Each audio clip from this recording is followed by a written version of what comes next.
Hey everybody, it's Kevin Hoagland from Gold Trails. We are outside of Boise, Idaho filming another episode of the show, and we have a down day. And what does that mean for me? I get to go do some prospecting for myself. Grabbed the GPAA mining guide this morning, started going through it, found out that we have a claim less than about 35 miles from downtown Boise. I'm going to grab some gear, take a shower, put on some clothes, and head on out there.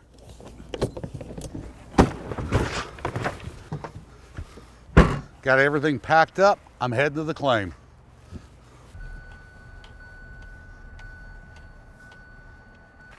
Wow, I can't believe this. This is a prospector's paradise right here. When I first went by, I thought these were old tailing piles, and then I realized that these are push piles. And push piles, probably from when they were cutting the roads and doing everything, all that material was moved over here and just it left. So that means any gold that was in those hills, any of that material that had flowed down was pushed over here. I looked at the other side. They don't look like they've been worked at all. I just think people have forgotten about this. They've been down here sluicing and they've been down here panning. I'm putting all my effort and all my energy into that pile because I bet there's some gold in that.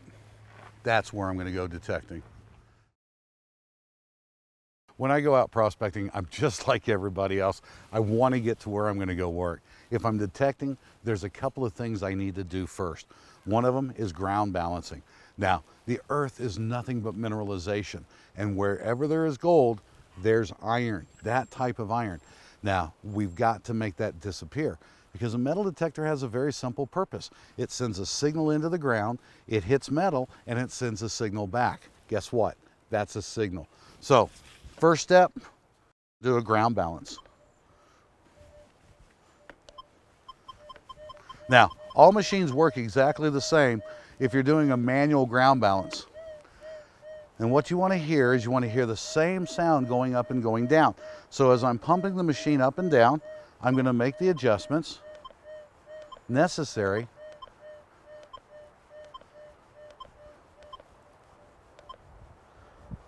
to make the ground under the coil disappear.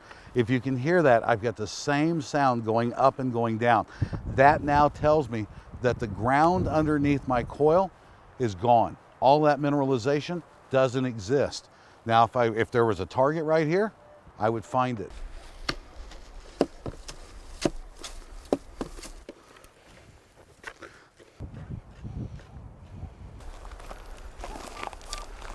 A piece of aluminum foil. Another piece of aluminum foil. Every now and then, if you're using a manually tuned detector, stop and re-ground balance. Just because you balanced it once doesn't mean it's going to stay that way. Ground mineralization changes. I came off the top of the hill down onto the bottom of this, and it changed a little bit. Take a moment, rebalance. That's all it took, just a couple of seconds, and I'm back hunting again. Don't miss a target.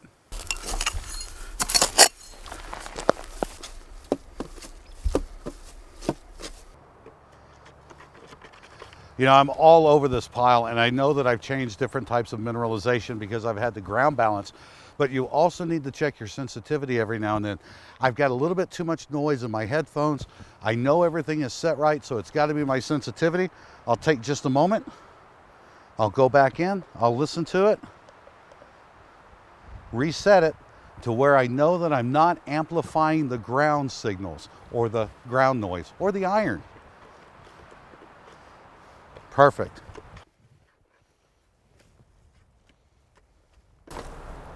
Another piece of aluminum foil. A very important setting on your detector, along with sensitivity and along with ground balance, is threshold.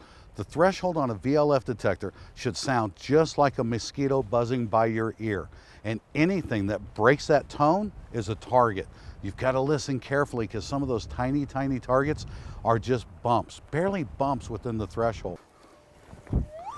Ah! Always get your pick out of the way. This is an interesting place. These piles, I think, were put here when they were digging the roads and so on. And if you look at the trees that have grown up in them, they're fairly new. You know, meaning 60, 70 years old. Oh, look at that. That quartz is a good sign. I bet all this stuff came from the other side of the road where the old workings were. Yeah. Boy, I tell you what, it started out really nice and mellow, but boy, that signal just got really big.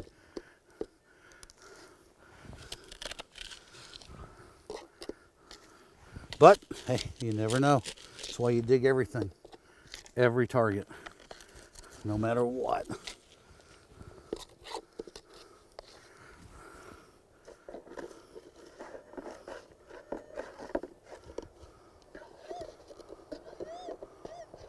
Oh, I moved it.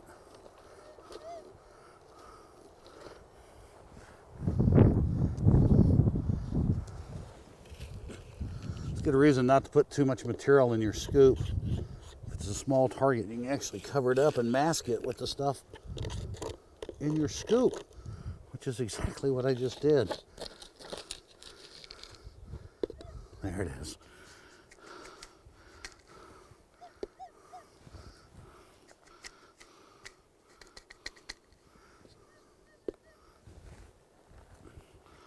Hear how it changed already?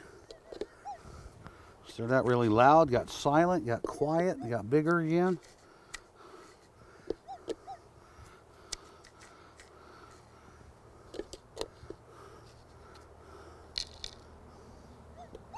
There it is.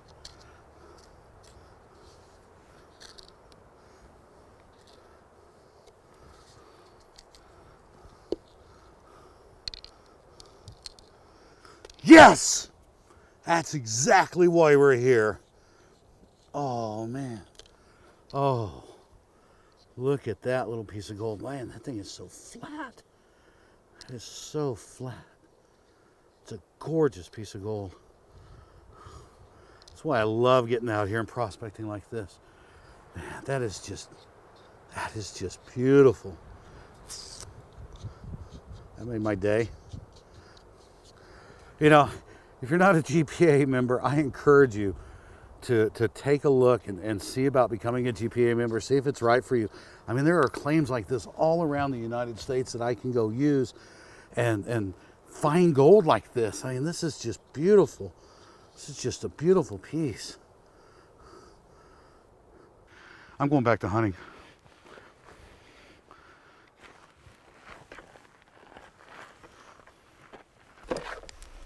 Oh, yep, there it is.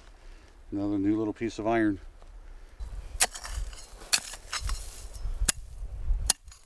Little lead pellet. Well, I didn't find any more gold. Spent about another hour out here. Got a lot of trash. Got a lot more trash. Make it even better next time I come out. It'll be less trash to dig. Had a blast. Kept that piece of gold in the in Kevin's infield safe deposit box. I hope you learned something today that would help you become a better prospector. And if you did, like, comment, share, and subscribe to the Gold Trails YouTube channel. That is so cool.